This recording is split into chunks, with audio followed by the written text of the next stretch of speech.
Hi అండి. ఈరోజు మన వీడియో వచ్చేసి విరిగిన పాలతో పాలకోవాని ఏ విధంగా తయారు చేసుకోవాలనేది అయితే మన వీడియోలో ఉంటుందండి. మరి మన వీడియోని చూసారనుకోండి, ఇంక ఇరిగిన పాలను ఎప్పుడు మీరు పాడేయరు. ఇలా చేసి పెట్టుకున్నారనుకోండి, ఇంక ఇలా చేసుకుని చల్లారిన తర్వాత ఇలా బాక్స్లో పెట్టుకుని స్టోర్ చేసుకున్నారనుకోండి, ఎప్పుడైనా మనకి చపాతీ పూరీల్లో కూడా వేసుకోవచ్చు, అలాగే బ్రెడ్లో వేసుకోవచ్చు. ఇంకా మనకి ఏమైనా స్వీట్ తయారు చేసుకున్నప్పుడు ఈ కోవ కొద్దిగా వేసుకున్నారనుకోండి, చాలా టేస్టీగా ఉంటుంది. మరి దీనికి కావాల్సినవి అయితే చూసేద్దాం. ముందుగా నేనైతే 1 లీటర్ పాలని ఇలా స్టవ్ పై పెట్టి స్టవ్ ఆన్ చేసుకుని పాలని ఇలా మరిగించుకుంటున్నాను. మంట అనేది మీడియంలో పెట్టుకుని ఇలా పాలంతా దగ్గరికంట అయ్యేటంత వరకు మరిగించుకోవాలి. అలాగే నేనైతే మామూలు పాలు అయితే తీసుకోలేదండి. ఇవి మార్నింగ్ టీ పెడదామని చూసేటప్పటికే ఇరిగినాయి. నైటు 2 పాల ప్యాకెట్లు, పెద్ద సైజు పాల ప్యాకెట్లని తెచ్చుకున్నాము టీకి అని చెప్పి. ఇంక ఈ పాలు ఏమైనాయి అంటే ఫ్రిడ్జ్లో పెట్టినాము. మార్నింగ్ టీ పెడదామని చూసేటప్పటికి ఇరిగిపోయినాయి. ఇంకా మళ్ళీ ఆ పాలను చూస్తే ఫ్రెష్గానే అనిపించింది. మనము ఎప్పుడైనా సరే ఇరిగిన పాలకి ఇలా కోవా చేసుకోవాలనుకునేటప్పుడు ఆ ఇరిగిన పాలని కొంచెము టేస్ట్ అయినా చూడాలి, లేదా స్మెల్ వస్తుందా అనేది కూడా చూడాలి. ఒక్కొక్కసారి స్మెల్ రాదు, అయినా కూడా పాలు అనేది నోట్లో పెట్టుకుంటే చేదుగా అనిపిస్తుంది ఆ ఇరిగిన ముక్కలు. అందుకని చెప్పి మనము ఎప్పుడైనా సరే ఫస్ట్ స్మెల్ చూసి తర్వాత ఒక స్పూన్ తీసుకుని ఒక స్పూన్ పాలని టేస్ట్ చూడాలి. అవి పాలు కానీ చేదుగా ఉన్నట్టయితే ఈ స్వీట్ చేయడానికి ఆ పాలు పనికిరావు, ఇంకా పాడేయవలసిందే. మరి అలా పాడేసినప్పుడు మన మనసు చాలా బాధ అనిపిస్తుంది కదా. ఎంత రేటు పెట్టి కొని తెచ్చుకుంటాము పాలు పాడేసామనే.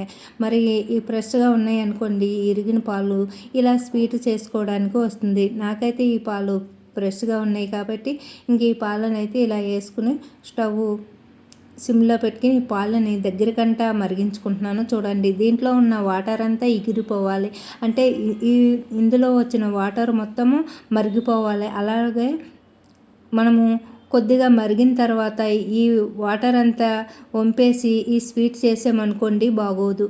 ఎందుకంటే ఈ ఇరిగిన పాలు బాగా మరగాలి కాబట్టి ఈ వాటర్ తోటే నేనైతే పాలని ఇలా దగ్గరికంట ఈ వాటర్ అంతా ఎగిరిపోయేటంత వరకు మరిగించుకుంటున్నాను. చూడండి, ఇలా బాగా కలుపుకుంటూ ఈ కోవ అంతా దగ్గరికంతా వచ్చేటట్టు అంతవరకు మరిగించుకోవాలి. నాకు 1 లీటర్ పాలకి ఎంత అయితే వచ్చింది చూడండి. ఇప్పుడు మనము దీనికి 1 కప్పు పంచదారని అయితే తీసుకుందాము. మీకు అలాగే తక్కువ తినే వాళ్ళైతే కొంచెం తగ్గించి వేసుకోండి. నేనైతే కొంచెము వేసిన తర్వాత మళ్ళీ సరిపోకపోతే అప్పుడు వేద్దామని చెప్పేసి నేనైతే ఇలా, నాకైతే 1 కప్పు పట్టిందండి ఈ కోవ ముద్దకి.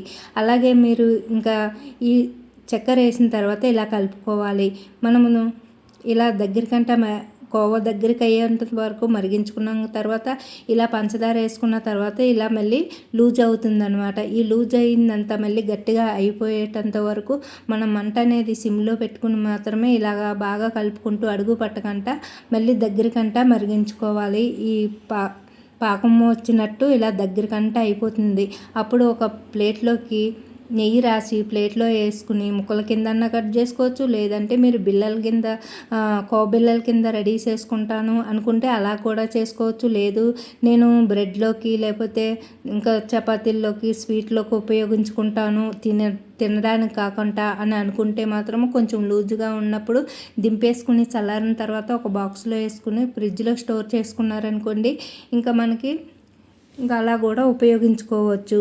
నేనైతే ఇలా కొంచెం లూజుగా ఉన్నప్పుడు దింపేసుకుందామని చెప్పి చల్లారాలి కాబట్టి ఒక నెయ్యి రాసి పళ్ళెంలో అయితే వేసుకుంటున్నాను. అలాగే మీరు కోవ చేసుకోవాలనుకుంటే ఇంకా వేరే దానికి ఉపయోగించాలనుకుంటే పంచదార లేకుండా కూడా మనము ఉట్టు కోవను కూడా మనము వేరే కూరలో గట్ట ఉపయోగించాలనుకుంటే మాత్రము పంచదార వేయకుండా చేసుకోవాలి. అలాగే దీన్ని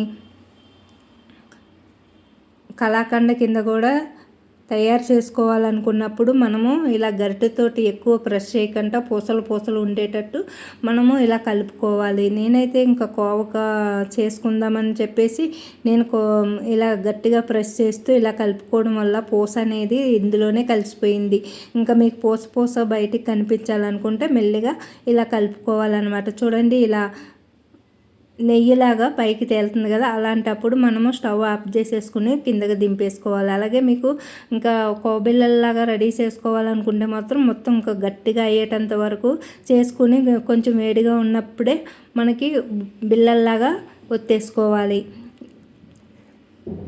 చూడండి చాలా ఈజీగా. అలాగే మీకు పంచదార వేయకంటే ఇలా పాలని దగ్గరికంటే ఎగిరించుకున్న తర్వాత ఒక పలచని క్లాత్ తీసుకుని దాంట్లోకి ఈ ఇరిగిన పాల మిశ్రమాన్ని వేసి గట్టిగా పిండేసి దానిపైన బరువు పెట్టారనుకోండి, దానితోటి మనకి పన్నీర్ కూడా రెడీ అవుతుంది.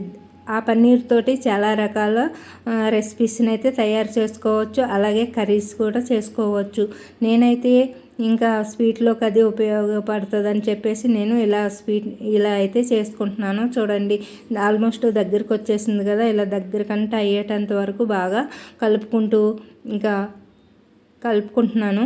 చాలా అంటే చాలా టేస్టీగా ఉంటుందండి. ఇంక ఇది మనం బయట కొనాలంటే చాలా రేటు ఉంటుంది కదా, అలానే ఇంకా పాలను కూడా పడేయకుండా మనము ఇలా రెడీ చేసుకున్నాం అనుకోండి, ఇంకా మనకి బయట పడేసేమన్నా బాధ కూడా ఉండదు.